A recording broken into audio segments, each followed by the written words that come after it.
구약성경 914페이지입니다. 잠언 4장 10절에서 27절까지 우리 한 목소리로 함께 봉독하겠습니다. 내 아들아 들으라, 내 말을 받으라. 그리하면 내 생명의 해가 길리라. 내가 지혜로운 길을 내게 가르쳤으며 정직한 길로 너를 인도하였은즉 다닐 때에 내 걸음이 곤고하지 아니하겠고 달려갈 때에 실족하지 아니하리라. 훈계를 굳게 잡아 놓치지 말고 지키라. 이것이 내 생명이니라. 사악한 자의 길에 들어가지 말며 악인의 길로 다니지 말지어다. 그의 길을 피하고 지나가지 말며 돌이켜 떠나갈지어다. 그들은 악을 행하지 못하면 자지 못하며 사람을 넘어뜨리지 못하면 잠이 오지 아니하며 불의를 떡을 먹으며 강포의 술을 마심이니라. 의인의 길은 돋는 햇살 같아서 크게 빛나 한낮의 광명에 이르거니와 악인의 길은 어둠 같아서 그가 걸려 넘어져도 그것이 무엇인지 깨닫지 못하느니라. 내 아들아, 내 말에 주의하며 내가 말하는 것에 내 귀를 기울이라. 그것을 내 눈에서 떠나지 말게 하며 내 마음속에 지키라. 그것은 얻는 자에게 생명이 되며 그의 온 육체에 건강이 됨이니라. 모든 지킬 만한 것 중에 더욱 내 마음을 지키라. 생명의 근원이 이에서 남이니라. 구부러진 말을 내 입에서 버리며 비틀어진 말을 내 입술에서 멀리하라. 내 눈은 바라보며 내 눈꺼풀은 내 앞을 곧게 살펴 내 발이 행할 길을 평탄하게 하며 내 모든 길을 든든히 하라. 좌로나 우로나 치우치지 말고 내 발을 악에서 떠나게 하라. 아멘. 하나님의 은혜가 오늘 하루의 첫 시간을 주 앞에 드리는 우리 믿음의 가족들에게 함께 하시기를 예수님의 이름으로 축원합니다. 우리는 인사할 때에 평안하시라고 그렇게 인사할 때가 많습니다. 하나님의 평안이 함께 하시라고 그렇게 권면하고 또 우리는 그렇게 축복을 하죠. 우리가 이 새벽에 일어나서 평안하게 하루를 시작할 수 있고 또 평안하게 하루를 마칠 수 있는 것이 우리에게 얼마나 큰 복인지 모릅니다. 우리는 이 평안이 참으로 큰 복이라며 생각하고 살고 있는가 우리 자신에게 물어보게 됩니다. 또 물어보게 되죠. 정말 평안한 것인가? 어제 하루를 살면서 여러분들은 평안하셨습니까? 우리가 평안하다고 느끼는 것이 정말 평안한 것일까라고 생각을 해보게 됩니다. 그리고 또 나만 평안하면 되는 건가라는 그런 생각도 해보는 것이죠. 이 오늘 말씀에 보면은 이 지혜를 따라 사는 사람, 곧 진리를 따라서 이 선하게 사는 사람은 그 마음에 평안이 있다 말씀을 합니다. 잔잔하면서도 가장 귀한 평안이 그 안에 있다는 것이죠. 평범하면서도 가장 기적적인 평안이 그 안에 있다고 말씀을 합니다.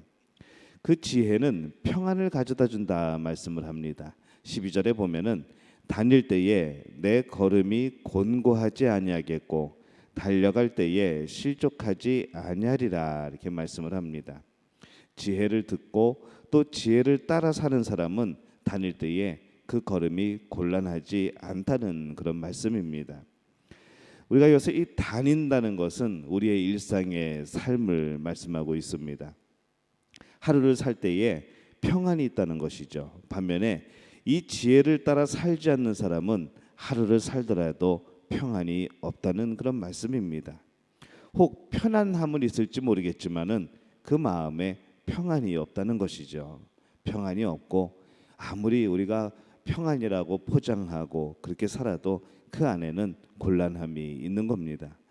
달려갈 때라는 것은 어떤 급박한 일이나 중요한 일이 생긴다는 것을 말씀을 합니다. 그런 일이 생겨도 이 진리를 행하는 사람은 두려울 것이 없습니다. 그러나 이 악을 행하는 사람은 언제 자신의 악이 탄로날지 모르는 것이죠. 그래서 언제든지 불안하고 또 실족하기도 하고 그렇게 살아가게 되는 겁니다. 지혜를 행하는 사람은 실족하지 않습니다. 그러나 악을 행하는 사람은 쉽게 실족하게 됩니다. 거짓을 행하는 사람은 스스로 평안할 수가 없습니다. 하루하루가 전투인 것이죠. 아무리 평안하게 보여도 그 마음속이 그냥 전투인 겁니다. 16절에 보면은 이렇게 말씀을 합니다. 그들은 악을 행하지 못하면 자지 못하며 사람을 넘어뜨리지 못하면 잠이 오지 아니하며 이렇게 말씀을 합니다. 이 말씀을 보면은 이 지혜를 따라 살지 않는 사람은 이제 악을 따라 살게 되는 것이죠. 그렇게 악을 따라 사는 것이 습관화되다 보니까 어떻게 되겠습니까? 이제는 악을 행하지 않으면 오히려 잠이 오지 않는, 오히려 평안하지 않는 그런 마음의 자세가, 그런 삶의 모습이 되어버립니다. 다른 사람을 넘어뜨리지 않으면 잠이 오지 않는 것이죠. 왜 그럴까요? 그만큼 그 내면이, 그 마음이 평안하지 못하고 복잡한 겁니다. 그만큼 불안한 것이죠.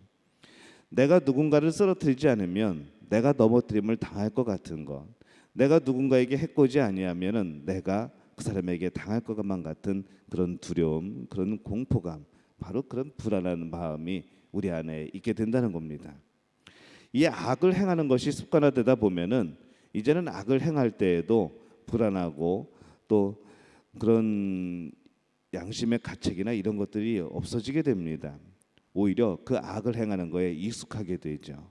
그리고 나중에는 그것이 올바른 행동인 것처럼 또 올바른 삶의 모습인 것처럼 그렇게 착각하게 됩니다. 악을 행하지 않으므로 불안해지는 것, 오히려 정반대의, 우리가 바라고 오늘 말씀이 바라는 것에 정반대의 삶을 살아가게 되는 겁니다. 악한 사람은 그가 행한 악으로 인해서 벌받기 이전에 그 마음이 벌써 지옥인 것이죠. 그 마음은 벌써 정말 답답하고 평안이 없는 그 상태에서 불안인 겁니다. 그들은 악 속에 있을 때 평안함이 없습니다. 평안함 대신에 그들은 늘 공허하고 쉽게 공포에 휩싸입니다. 우리의 매일의 일상 속에서 이 악인들이 가지고 있는 불안과 공포와 공허함은 우리가 생각하는 것 이상으로 참 큰 겁니다. 그래서 날마다 무엇인가에 쫓기듯 살아갑니다. 채워지려고 해도 채워지지 않는 것이죠. 그러다 보니까 강박관념에 사로잡혀 있기도 하고 때로는 지나친 열등감에 사로잡혀 있기도 합니다. 그러나 오직 참된 진리는, 지혜는 우리에게 평안을 줍니다. 무엇을 가져도 평안하고 가지지 못하여도 평안한 것이죠.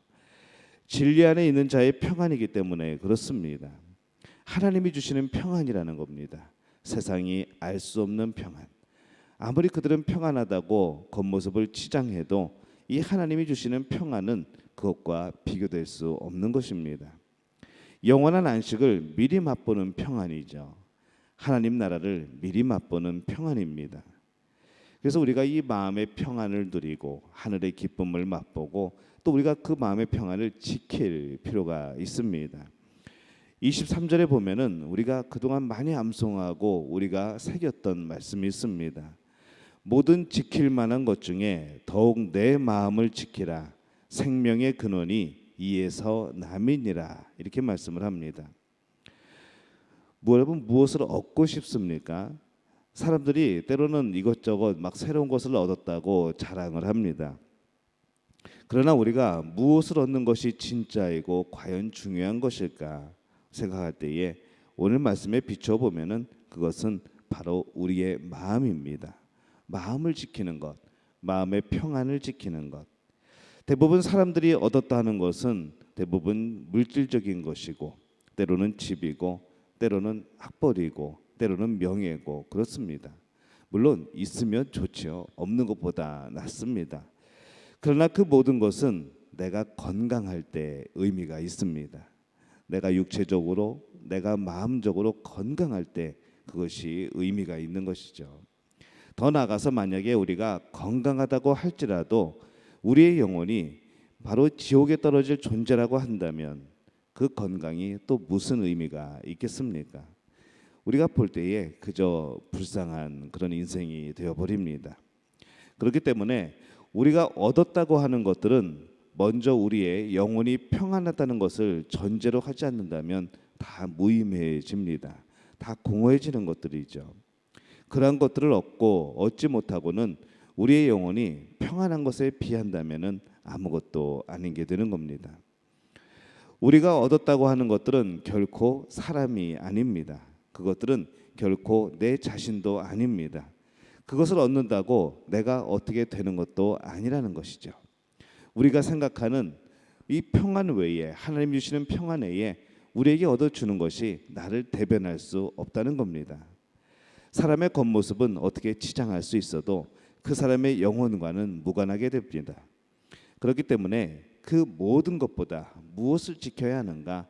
바로 우리의 마음을 지키는 것이 필요하다는 말씀이 바로 그 말씀입니다. 우리가 이 마음을 지켜야 합니다. 내 마음이 평안 가운데 있도록 우리는 그렇게 해야 되는 것이죠.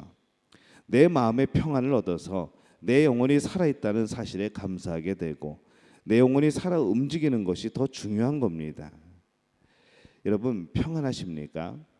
그렇다면 참 여러분은 행복한 사람입니다. 지혜, 곧 진리의 길을 따라가면서 이 평안을 알게 되시기를 축원합니다. 하나님 앞에 막힌 담이 없어서 평안한 가운데 있는 내 자신을 발견하시기를 바랍니다. 하루를 살면서 전혀 나를 짓누르는 것이 없이 하나님께 감사할 수 있고 하나님을 찬양할 수 있고 그런 하루를 보낸다는 것이 얼마나 감사하고 복된 일이겠습니까? 바로 그런 삶을 살게 되시기를 바랍니다. 우리가 잘못 생각하다 보면은 때로는 그 마음에 평안을 팔아서 이 세상의 작은 그런 물질적인 것들을 추구하는 그런 어리석은 사람이 될 때도 있습니다. 우리가 그것을 경계해야 되죠. 그래서 항상 우리는 내 마음을 지키는 일이 가장 중요하고 그것이 우선이라는 것을 늘 기억을 해야 합니다. 아무리 좋은 것이라고 하여도 그것이 내 마음에 평안을 지키지 못하게 한다면 그것은 포기할 필요가 있는 것이죠. 우리 자신의 마음을 지켜서 하나님 앞에 있는 것이 가장 큰 얻음이고 또 복입니다. 바라기는 우리 믿음의 가족들이 이 복을 누리게 되시기를 바랍니다. 그 어떤 것보다 바로 우리의 마음을 지키는 것, 진리 안에서 평안을 누리게 되는 것, 그리고 그 믿음 안에서 그 마음을 지킴 안에서 생명을 얻게 되는 것, 바로 이것이 우리 믿음의 가족들에게 주시는 하나님의 복인 줄로 믿습니다. 이 복을 누리는 여러분들 되시기를 예수님의 이름으로 축원합니다. 기도하겠습니다. 하나님 아버지 은혜와 사랑에 감사를 드립니다. 세상의 것들이 너무 좋아 보여서 세상의 방식들이 너무 좋아 보여서 그것을 따라가며 그것을 얻으려고 우리가 정신없이 살아가는 가운데 우리 자신을 잃을 때가 많음을 고백합니다. 하나님이 주시는 평안을 잃어버리고 세상 것을 쫓아가는 우리의 모습을 발견할 때도 있습니다. 하나님 우리를 도와 주시옵소서. 성령께서 우리의 마음을 지키도록 우리를 도와 주시옵소서. 그리하여서 하나님이 주시는 그 평안, 지혜가 우리에게 주는 그 평안 누리게 도와 주옵소서. 우리 믿음의 가족들 모두가 그 평안함 가운데 하나님을 찬양할 수 있도록 주님 역사하여 주옵소서. 오늘 하루를 살아갈 때에 주님께서 동행하시고 주님께서 길을 보여 주시옵시고 주님께서 돕는 자들을 보내시고 주님께서 함께하여 주시어서 우리 마음속에 하나님 주시는 평안이 임하게 도와 주시옵소서. 예수님의 이름으로 기도하옵나이다. 아멘.